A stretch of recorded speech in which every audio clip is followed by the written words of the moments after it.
Hello, my name is Duncan Foster. I'm the English consultant at the Department of International Relations in the Faculty of Medicine here at Concord University. And here with me is Professor Timothy O'Brien from Loyola University in Chicago. Is that pronounced right? Exactly right. Yeah, great, thank you. Professor O'Brien, or Timothy, or Tim is how he prefers to be called. As you may well know, often instead of nicknames, we use our names in a short way, so Timothy becomes Tim as kind of a nickname or a friendly name. Okay, so Professor O'Brien, Tim, thanks for taking some time to speak with us today. Pleasure. You've been here for about a week? Or so. More, yeah. A week and a half. What are you doing here? What's your reason for being here? What are you doing? So I'm trained as a biostatistician, and I've gotten into medical writing as well. And so I've been asked through a friend of a friend of a friend to come here and help the Faculty of Medicine with biostatistics, medical writing, and then finally tomorrow and the next day a short course on some computer programming and biostatistics. And you've been doing some sort of small group work with people doing their work with you? Yeah. So today's day 5. So I started out Tuesday and Wednesday of last week by having a full day of technical writing and biostatistics on the Tuesday and the Wednesday, and then for 5 days in a row now, today's day 5, I've been meeting with faculty. We've been going through their manuscripts and looking at the stats and making suggestions on revising or future studies. Research. Okay, great. This is for us just a chance to speak to you informally and really get some feedback on our work, what we're doing as an international relations department at a university, the faculty bringing people here to work with us as you're doing that. So I have a few questions for you, but feel free to give us any feedback, anything you think we ought to know or might be useful for us. Okay, well, first just begin. What's your kind of speciality? What's the main focus of the work that you like to do? So as I say, biostatistics and technical or medical writing are kind of the foci of my work. I've been doing now for about 40 years. Yes. The quantitative side of things. Yes. And the consulting, actually. I remember as a postgraduate student, helping out people in other faculties to tease out what their data are saying and then presenting the same. As a consultant within the university? Exactly. And often, not unusually, reaching out to industry as well. So I got a chance to work as a postgrad student in pharmaceutical companies in the States. In Switzerland, I worked for 2 years at a pharma company and kind of freelance. They find out that you know something about numbers, and they're like, "Oh, can we hire you?" A friend of a friend of a friend again. Exactly. So what I noticed, I had a quick look at your background, and I noticed you've spent quite a lot of time visiting different places in this part of the world. So South Korea, Philippines, Indonesia, and of course Thailand as well. So I'm just curious to know what brings you, or why you return to Southeast Asia, Asia Pacific firstly, and then Thailand secondly, as separate. Right. Well, I mean, it's not exactly the question, but I've always been interested in other cultures. I think in a previous lifetime I must have been an anthropologist or whatever, somebody who studies other cultures. I'm not sure if I mentioned, but right out of undergrad, I worked in Africa for 2 years in what we call the Peace Corps. You would call the overseas development, whatever it was called in the UK. And that was very eye-opening. So I got to see need for medical care firsthand, people that are on the other end of the spectrum, really in need.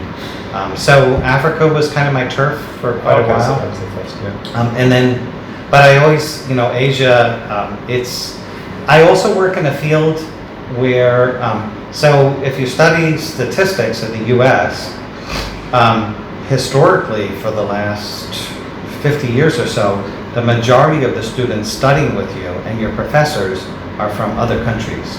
And first that was from India. There's some famous statisticians from UK that I've had, but India and then China. So more than half of my colleagues are Chinese So in the US. those, your students, your colleagues. My the people colleagues and actually my work- students, yeah, Ah, both, ah. both. Yeah, so I've always kind of, oh, where are you from? That's always Yeah. been kind of a Yeah. first question, even before we start talking about technical things and Yeah. what the student wants to do or what the colleague is doing. So long story, but I've always had an interest in. So it's like a personal interest in It's a personal interest. travel and Yeah. foreign cultures. And the stuff. first time to Asia for me was 13 years ago through the Fulbright organization, the U.S. Fulbright organization. Fulbright was started by a senator, U.S. senator named Fulbright. The idea being that maybe through international contact and collaboration, we can kind of tear down walls. And so I kind of had my hand up. It's interesting expression. Yeah, exactly. Yeah. Yeah, and volunteered very quickly and was actually applied to go to Chiang Mai University. So my first time in Asia was 13 years ago It's in Chiang Mai. in Chiang Mai. Ah, okay. So Yeah, and then been returning ever since, Japan several times, and as you say, Indonesia, Philippines. Some of the countries that are a little more in need, and many of the countries that are much more advanced than my own. When I go to Japan to learn from the experts, and China and lately. So the system for us always was the Chinese students would come to the States. Yeah. Now, the Chinese universities are asking professors to go to China. So the last couple of years I've been Yes. going over there and teaching short courses. Something similar to what I'm doing here. Yeah. What about Thai contacts then in the States? So you talked about staff from around the world. I didn't have a lot of contacts with Thai until I came to Thailand. Okay. And then I started to notice more. Yeah. But So that Thailand just became one of the countries that you the first that I because that's came, your first. So the first that I came to, and then I had the good fortune of meeting my wife, who's a medical researcher, was based at Chiang Mai University, and she's Thai. She's Thai, Yeah. Thai, yeah. And so she helps me understand a lot of understand not the language of Thai, but the language of medicine more. Of why is this important? And, Yes. and it's good. It's good for a statistician to understand. Even when I work with a psychologist, I'm kind of like taking a lot of notes of what is your language that you're talking about. I mean, it's English, but it's not English. Yes. It's what is a latent variable, and anyway. So Do you mean they would use different words, or you mean there were certain things expressions they have to use because they're just apply to what's going on in that country? Exactly. I mean, sorry, not that country, but even in the States. So I was working with, as a consultant just a couple months ago back home. I was working with, so my job is teaching, research, and consulting, and the consulting job is for me the most interesting. And my clients are from all over the world and across disciplines. And it's really like learning another language. So this psychology professor wanted to study, I mean, you think it would be, in medicine we just measure like systolic blood pressure, but in psychology or education, you can't measure what is intelligent. How do you measure it? You say, well, I'll give a test, but the test is not intelligence, it's a proxy for. Yeah. So they think of things as being these, what they call latent variables. There's this hidden thing called intelligence, there's this hidden thing called altruism, and you can measure things around it which infer at it. And so I had to learn, when consulting with her, this new language, back to the anthropologist. The way the different disciplines are using the Exactly. language. They use it their own. And then Interesting. in terms of statistics, the techniques that we use to answer the questions are totally different. Or well, some of them can be very different according to the domain. But yeah. Okay, great. Thank you. So I've zeroed in onto why you got to Thailand. So Exactly. what's the final stage of what brings you to KKU? How did you? Through a friend of a friend, yeah.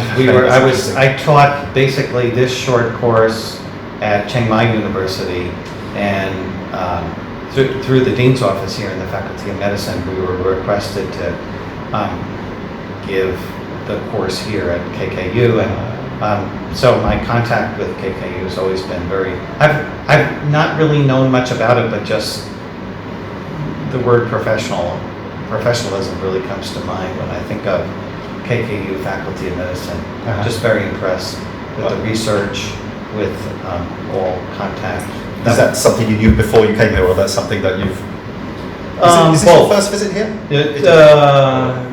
I came to Manasaracom through, so long story, but I taught at Thammasat University what we would call summer break back home, 3 PhD courses, and one of my former students went back to her job at Manasaracom University, but that was just passing through. So Okay. actually, a good way is just networking. It's Exactly. who knows whom, and Exactly. that's how people get to. And that's Yeah, interesting, and that's how you. exactly. Right. Yeah. Okay. Paths are not so straight as they are. Yeah. And yeah. Yeah, that's interesting. Yeah. So to go back to that. So now you're here, and you've already started to answer my next question, which is your impressions of the faculty in particular, the university or the faculty. So can you just say a little more what you mean by professionalism when you say that? Yeah, that's a good question. Well, quality of research is the first thing. So we were just downstairs in a different building. Sorry, there's a conference going on right now sponsored by the Faculty of Medicine, where I think people are presenting their research, and we just went around and I started reading about a diagnostic kit for a parasite. So there'll be an article associated with it, and I'll be reading the article and looking at the level of the research and the writing and the presenting of it as well. So it ranges all the way from the quality of the research, like the published papers in good journals, to even contact with the staff of inviting me to come and things like, just professional, very professional. Okay, that's interesting. Thank you. So going smaller and smaller. So the students you're working with and the people you meet. Yeah. So continuing that theme, if you like. A couple of things I'd like to know your thoughts about. One is English language ability, and the other is what I think is a common term we talk about in education here now is critical thinking. How you feel. If you start with the English, you feel that the students you meet, their English is perfect or not bad, could improve a little, or needs a lot of work. Where how would you? So yeah. So I'm sorry, I misspoke. We were here for a couple of days 2 years ago. It was going back to Chiang Mai and then going to to visit my wife's family, and then made a tour through. And at that time, I did make a presentation to the students, medical students, and there, if I recall correctly, I had very good interaction in English with the students in the Faculty of Medicine. So as you know, it's very different from the U.S., where the medical students would study for an undergraduate degree and then go to medical school after. Not sure in the UK, but here it's straight from high school into undergrad, 6 years of medical training. And to see that level of student with such a high level of English was, for me, a bit surprising. It's hard not to make comparisons, but my interaction with other universities is the English was not at the same level as it is here. So with the students, this time though, on the other hand, I think all of my interaction has been with staff, faculty, so not so much with students, but top-notch researchers. Of course. They'll be older probably, so. Yeah, older. So maybe not so high level of English sometimes.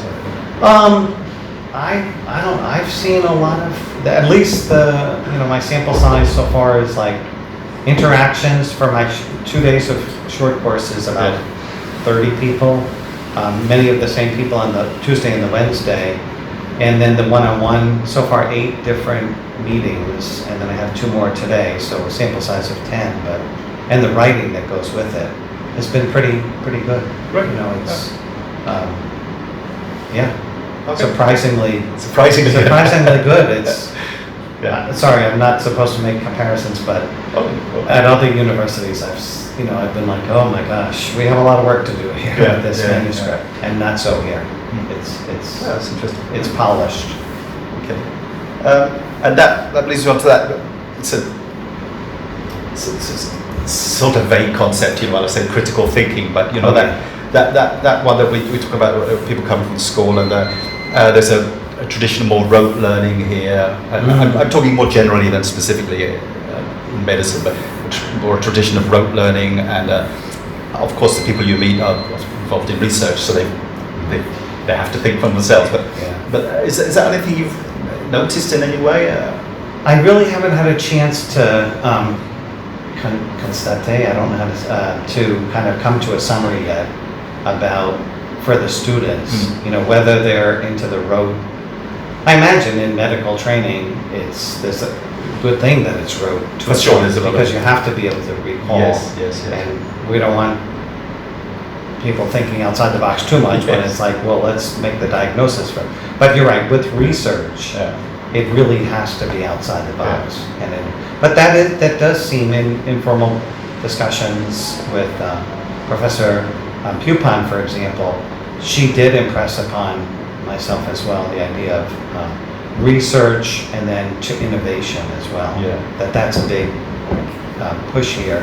And when I was viewing her the kit for the parasites, I think that's pretty innovative. You want a kit, back to my first comment about international Africa, you know, people that have parasites and they want to be diagnosed in the bush, they don't have time to come into the clinic. So that's how I understand the kit to work. So that's pretty innovative. Sure. At least I know it's on the radar screen. I know they're doing a good job, but I don't know how the other faculty are doing in terms of innovation. At least they're focusing on it. You know, maybe back home, are they really focusing on it back home? I don't really know. Okay, great. How about general campus life when you've been here? Is it a sort of easy place to get around? Have you enjoyed it? Yeah, well, so far, I mean, I've just kind of been at the hotel and then kind of here. Where are you staying? At the Pullman. The Pullman. Pullman Hotel.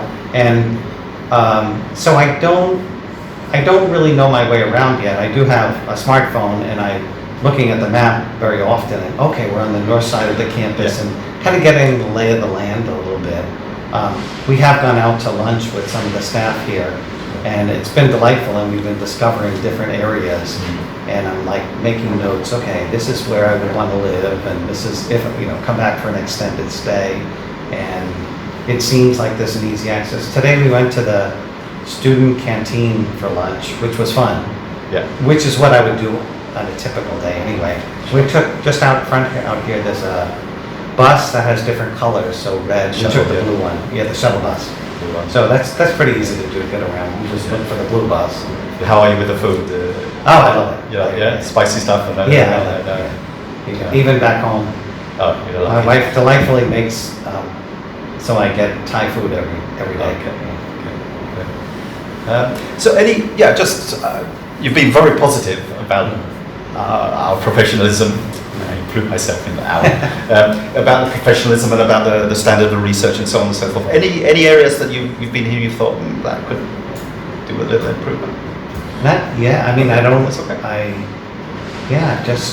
It's all been very positive. Great. You know, I just look forward to coming back for a longer time and working. I think that's a big thing. People are very busy, and not so much what people could do better, but I feel like I could meet more people and help more people with their research. And that's not any statement about the staff. I mean, everybody's just so busy. There's like so many conferences going on right now, and people are teaching. I think for a more extended stay, it would be nice to, you know, really advertise and because I sit down with people and I go through they say I'd like to go through the writing, and as we do, we talk about the study and if it can really help answer the questions what's the knowledge gap that they're trying to fill. And as we discuss, we learn more and more about, okay, there's a problem with the design of the study. So what that means is when I'm back home and when I'm working long-term with clients, my colleagues in other fields, is we have a relationship that goes for a long time so that they can say, okay, we published that, now we thought about what you said about designing another study, where it feeds on and on and on. So the more amount of time that I could spend here, the more I can reach out to other people. Oh, so you would go back with contacts here, and in a sense, we would be expanding our network more with you. So do you mean you would would that require more hours from you, or you mean more people in the room at the same time, or how? You mean more other? If when you say that more people could sort of benefit from your time. Well, I think I've only had time, for 10, as I say, for 10 one-on-one meetings. Tomorrow and the next day I'll have two all-day workshops where we focus on a software package called our Studio, and there'll be more people that I'll be meeting. But 2 weeks, I guess what I'm trying to say is 2 weeks is a good amount of time, but it's also a short amount of time, because if somebody wasn't available in those 2 weeks when they were teaching, they didn't have a chance to meet those people. That said, I'm looking at the analysis right now for, I've been asked to co-author with some of the people. So even though I'll be there, there's a couple of professors, I think, both from emergency medicine here and possibly somebody from OBGYN, where you get in with the team and then you learn how they do studies, what their knowledge gap is and what they're trying to do next, so that when we go to the next topic, I don't have to spend a lot of time getting up to speed. I already know where they're at. Okay. So that would, in essence, that would be more days here. Exactly. That's kind of what it would be. Yeah, exactly. So that's interesting, because I guess we would think this professor from America is very busy, we'll ask him for a week, but it's interesting to hear that possibly some people will have time to Right. Yeah. More time. Just time so that people would have the availability. Yeah. Okay, that's great. And I have just a slightly separate question, but